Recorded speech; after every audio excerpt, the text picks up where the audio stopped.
সিচুয়েশনটা বেশ ঘোলাটে। এখানে অনেকগুলা ইন্টারেস্টেড পার্টি আছে, অনেকগুলা চক্র জড়িত আছে। অনেকে নিজের দিকে এটার ফলাফল প্রভাবিত করার চেষ্টা করে চলেছে। সরকার বিভিন্ন সংস্থার ভেতরে তারা যেভাবে বিভিন্ন জায়গাতে প্রশাসনের ভিতরে ডিসি, এসপি তাদের দলীয় লোকজনদেরকে নিয়োগ করেছে। এরা যদি তাদেরকে আসলে সহায়তা করতে পারে, যদি বাংলাদেশ সেনাবাহিনী নির্বিকার থাকে এবং এরা সহায়তা করে, তাহলে অবশ্যই তারা তাদের যে টার্গেট তারা সেখানে হয়তো পৌঁছানোর চেষ্টা করবে। আল জাজিরা, আন্তর্জাতিক গণমাধ্যম আল জাজিরার অনুসন্ধানী সাংবাদিক জুলকার নাইন সাহেব। জুলকার নাইন সাহেব, আপনাকে স্বাগত জানাচ্ছি আমাদের অনুষ্ঠানে। আপনাকে ধন্যবাদ। প্রথমেই যদি জানতে চাই, মানুষের মধ্যে যে বদ্ধমূল একটা ধারণা জন্মেছে যে এই নির্বাচন আসলে নির্বাচন নামেই মাত্র হচ্ছে, এর আগে অনেক নির্বাচন এরকম হয়েছে, এটি আসলে শো অফ, এখানে কোন একটি বিশেষ শক্তি খেলছে, এই ধারণার সঙ্গে আপনার অনুসন্ধান কি বলে? আপনি কি মনে করেন? আসলে এখন তো অবস্থাটা বেশ জটিল আর কি। হ্যাঁ, কিন্তু নির্বাচন একটা হতে যাচ্ছে সামনে, এটা আমরা বুঝতে পারছি। বাট সিচুয়েশনটা বেশ ঘোলাটে। এখানে অনেকগুলা ইন্টারেস্টেড পার্টি আছে, অনেকগুলা চক্র জড়িত আছে। অনেকে নিজের দিকে এটার ফলাফল প্রভাবিত করার চেষ্টা করে চলেছে এবং তারা শেষ পর্যন্ত এই চেষ্টা অব্যাহত রাখবে। বিভিন্ন ভাবে নির্বাচনে যারা প্রতিদ্বন্দ্বিতা করছেন, বিভিন্ন প্রার্থীকে মেলাইন করার একটা চেষ্টা করা হচ্ছে বিভিন্ন ভাবে। তো এগুলা চলতেই থাকবে আর কি। ইলেকশনের আগ পর্যন্ত এই এই প্রচেষ্টা অব্যাহত থাকবে। আমার মনে হয় ইলেকশন হলে তারপরে আমরা বুঝতে পারবো যে আসলে কার কোথায় কি ইচ্ছা ছিল।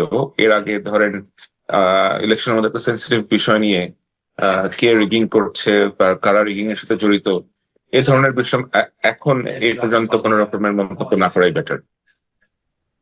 ওয়াশিংটন পোস্টে যে একটি রিপোর্ট পেয়েছে, একটা অডিও রেকর্ডও ফাঁস করা হয়েছে এবং সেটির সঙ্গে আপনার অবশ্যই কিছুটা নয়, মোটামুটি একটা বড় কৃতিত্ব রয়েছে, যেটা আপনার মাধ্যমে ওয়াশিংটন পোস্টের হাতে গেছে যে রেকর্ডটি।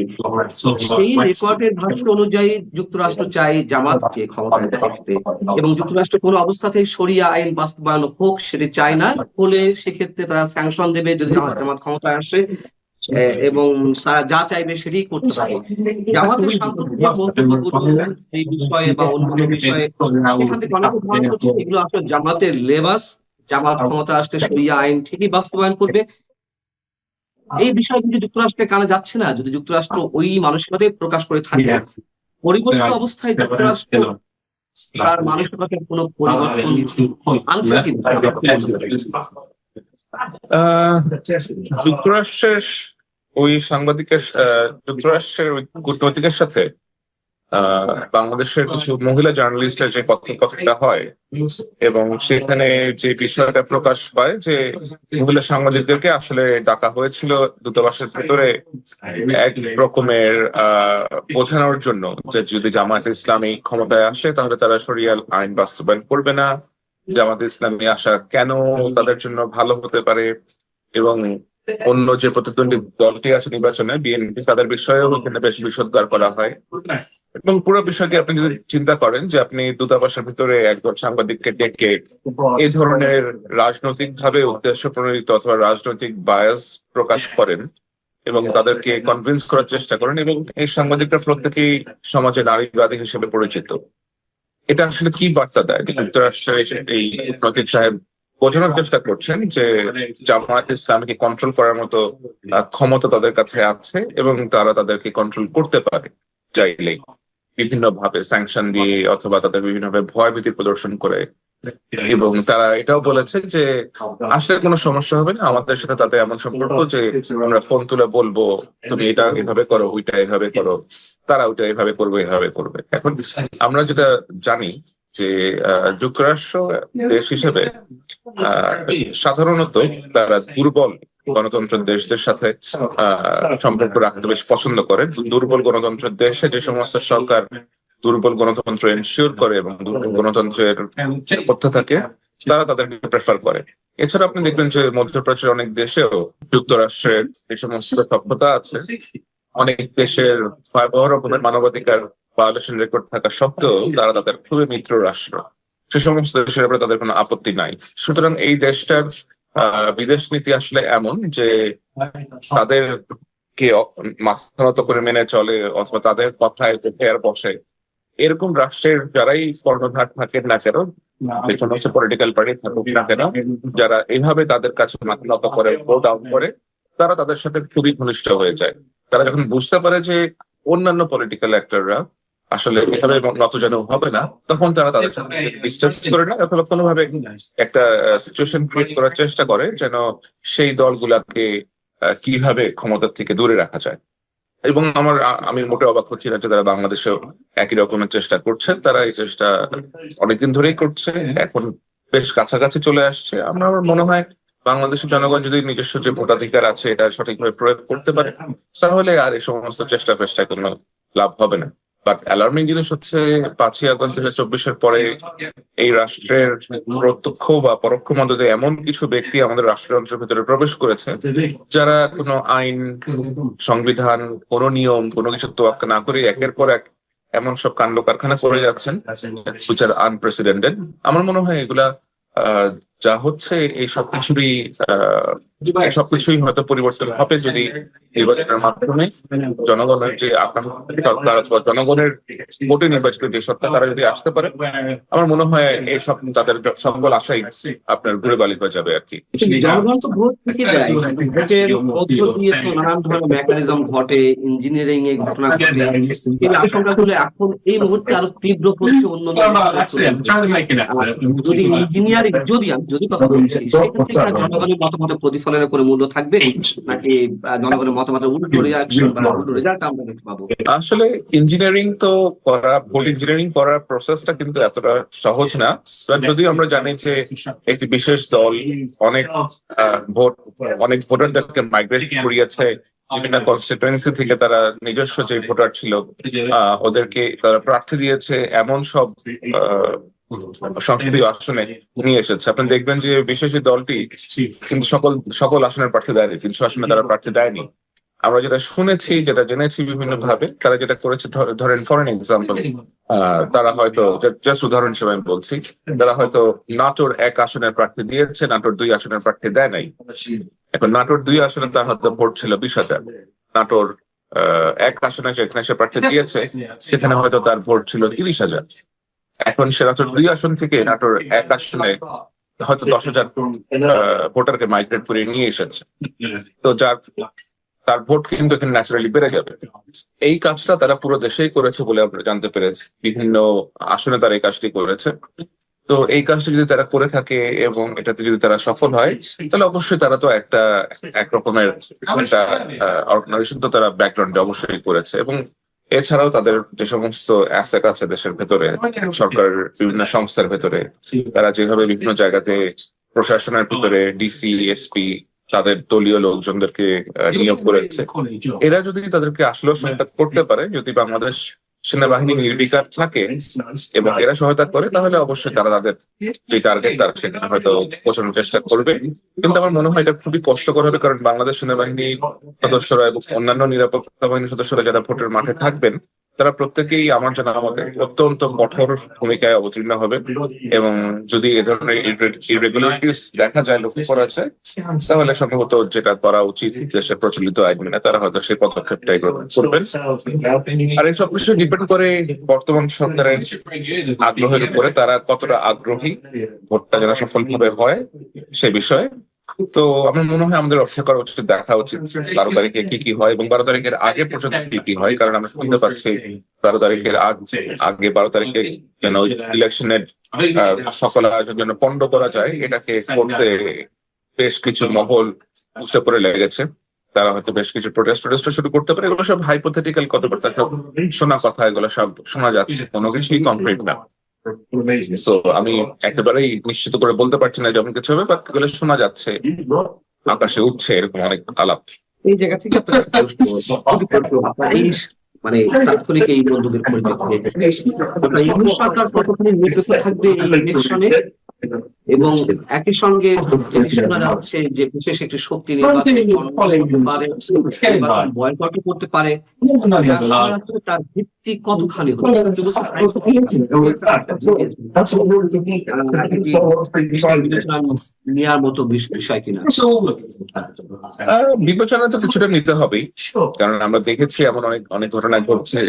এছাড়াও ধরেন আমাদের সাবেক যে দলটি ছিল বাংলাদেশের রাষ্ট্র ক্ষমতায়, যে স্বৈরাচারী শক্তি রাষ্ট্র ক্ষমতা ছিল, তারাও যে চুপ করে বসে থাকবে ব্যাপারটা কিন্তু এরকম না। তাদের কাছ থেকেও আপনার প্রেশার আসবে, তারাও কিছু হয়তো করার ফন্দি ফিকির করছে।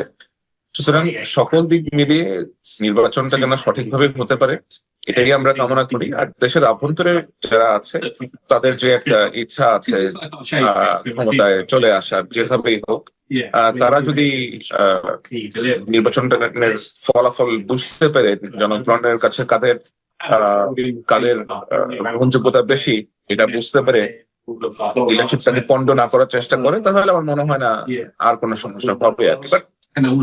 আমি সবাইকেই আমার যে পরামর্শ থাকবে সকলের প্রতি সেটা হচ্ছে যে আপনি নির্বাচন করেন, নির্বাচন করে দেখেন জনগণ আপনাদেরকে কতটা চায়। আর it is a democratic process. আপনারা যদি ডেমোক্রেটিক প্রসেসকে সম্মান করেন তাহলে আমার মনে হয় না এখানে আর কোন রকমের আশঙ্কা থাকবে অথবা কোনো কিছু নিয়ে উল্টাপাল্টা করার কোনো সুযোগ এখানে আছে। কারণ অনেক অনেক বছর পরে বাংলাদেশের সাধারণ মানুষজন একটা ইলেকশন পেয়েছে যেখানে তারা হয়তো ভোটটা নিঃসংকোচে দিতে পারবে। তো এই ভোটটা দেওয়া উচিত, ভোটে সকলেরই পার্টিসিপেট করা উচিত। প্রত্যেকটা নাগরিক যারাই ভোটার আছেন প্রত্যেকে তাদের নিজস্ব ভোটাধিকার প্রয়োগ করা উচিত এবং সচেতন থাকা উচিত যে আশেপাশে কি ঘটছে, ভোটকে ঘিরে যে সমস্ত ষড়যন্ত্র চলছে এগুলো নাগরিকদের স্বউদ্যোগেই আসলে খোঁজ খবর নেওয়া উচিত। আমি এই জায়গায় আসবো, একটা প্রশ্ন তার আগে যে প্রশ্ন করছিলাম, ডক্টর ইউনূস সরকার কতটা নিরপেক্ষ থাকবে?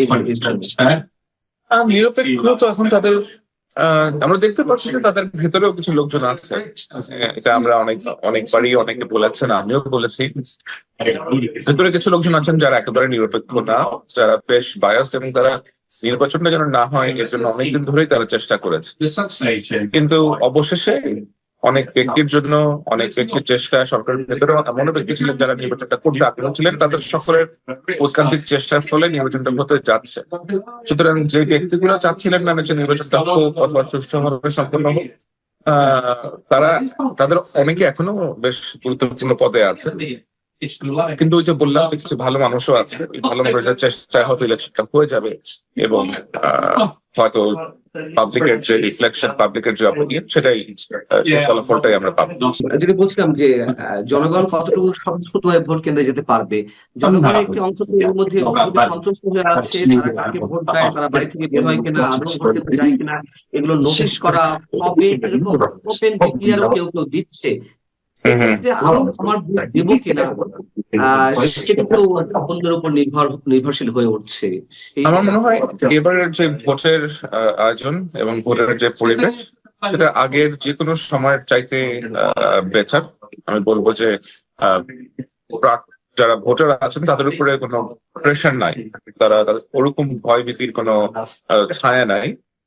একটা সিরিয়াস কনসার্ন অবশ্যই হচ্ছে ল এনফোর্সমেন্ট সিচুয়েশন, নিরাপত্তা অবস্থা তো দেশের 5ই আগস্ট 2024 পর থেকে বেশ ভঙ্গুর। আমরা জানি যে বাংলাদেশে ভোটের আগে, নির্বাচনের আগে সবসময় একটা বাজে রকমের কি অবস্থা হয়, বাজে রকমের সংঘাতময় পরিস্থিতি সৃষ্টি হয়। এবারও কিছু এরকম পরিস্থিতি অবতারণা ঘটেছে। যদি এই ধরনের পরিস্থিতি একটা সহনশীল পর্যায়ে থাকে, আমার মনে হয় ভোটাররা স্বতঃস্ফূর্তভাবে ভোট দিতে যাবেন। ভারতের ভূমিকা শেষ কি হবে আপনি কি মনে করছেন? যুক্তরাষ্ট্র নিয়ে আলোচনা করছেন, ভারতের ভূমিকা কি হবে? দেখেন, ভারত আমাদের সব থেকে বড় প্রতিবেশী। ভারতের সাথে আমরা সরাসরি ল্যান্ড বর্ডার শেয়ার করি, আমাদের সি বর্ডারও কিছু অংশ দিয়ে আছে, বাট ল্যান্ড বর্ডার আমরা সব থেকে বড় ভারতের সাথে শেয়ার করি। এবং সব থেকে বড় প্রতিবেশী রাষ্ট্র হিসেবে প্রতিবেশী রাষ্ট্রের সাথে আপনাকে একটা সম্পর্ক বজায় রাখতে হবে। কিন্তু ভারত অতীতে যে কাজকর্ম করেছে, তারা যেভাবে বাংলাদেশের জনগণের পরিবর্তে বাংলাদেশ আওয়ামী লীগের সাথে সম্পর্ক তৈরি করেছে, সেটা খেসারত তারা এখন অবশ্যই দিচ্ছে। বাংলাদেশের সাধারণ মানুষের মনে যে একটা ভারত বিরোধী মনোভাব তৈরি হয়েছে। ভারতের কোনো বিশেষ খেলা থাকবে কিনা এই ইলেকশনকে কেন্দ্র করে? ভারত তো অবশ্যই ইলেকশনকে ভালো করে মনিটর করছে, কিন্তু তারা যদি বদমাশি করতে চায়, তারা তো বদমাশি করার অবশ্যই অনেক উপাদান তাদের কাছে আছে। তাদের যারা সহযোগী ছিল আগে, যারা তাদের দেশে এখন আশ্রিত অবস্থায় আছে, তারা যদি তাদেরকে ব্যবহার করে দেশের মধ্যে কোনো অনাকাঙ্ক্ষিত পরিস্থিতি সৃষ্টি করতে চায়, সেটা তারা খুব বেশ ভালো করেই করতে পারে এটা। এবং অবশ্যই সেটা আশঙ্কা তো রয়েছেই। আপনি এর আগে মন্তব্য করেছেন যে এবার ইলেকশন যা হচ্ছে যে পার্লামেন্ট হতে পারে, সেটা কোন বিবেচনা একটু বলছেন? মানে ওই জন্য আপনাকে বললাম, আমি আপনাকে যেটা বলেছিলাম প্রথম দিকে, যে একটি বিশেষ দল কিন্তু সকল আসনের প্রার্থী দেয়নি। তারা বুঝে শুনেই এমন সকল আসনের প্রার্থী দিয়েছে যেখানে তাদের একটা শক্ত অবস্থান আছে, এবং তারা যে ভোটারদেরকে মাইগ্রেট করে নিয়ে এসেছে ওই সমস্ত আসনে।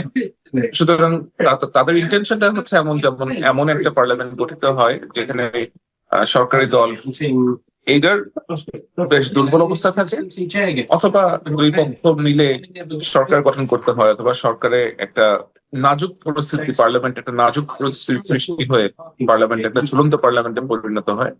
এই ধরনের লক্ষণই একটা গোষ্ঠী অগ্রসর হয়েছে অনেকদিন ধরে। তো এই বিবেচনায় এটা আসলে বলা হয়েছিল যে তারা আনপার্লামেন্ট